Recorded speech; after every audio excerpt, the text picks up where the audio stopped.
Wala raw dahilan para mag-alala kung hindi man agad mapirmahan ng Pangulo ang 2025 budget ayon sa ilang senador. Nagbabalik, Agatha Gregorio.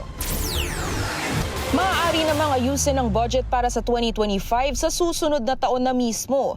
Yan ang sabi ni Senate Minority Leader Coco Pimentel matapos i-anunsyo ng Malacanang na hindi muna pipirmahan ng Pangulo ang General Appropriations Act nitong Biyernes. Huwag tayong magpanik sa December 31. Pag mag-research tayo, how many times na nangyari sa past na dumating ang January 1, walang budget?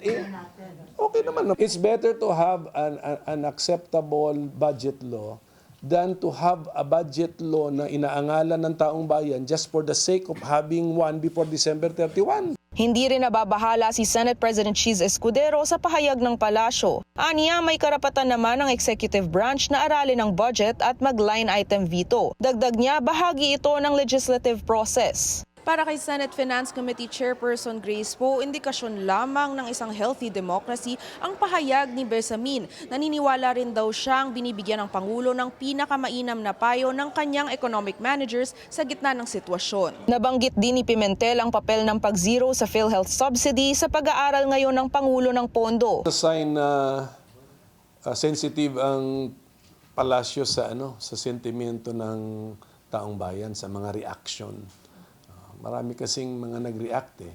Sino nga naman ang hindi magre-react kasi sa zero budget subsidy sa PhilHealth galing sa 74.4 billion pesos na nanggaling sa executive branch. Yung figure na yun.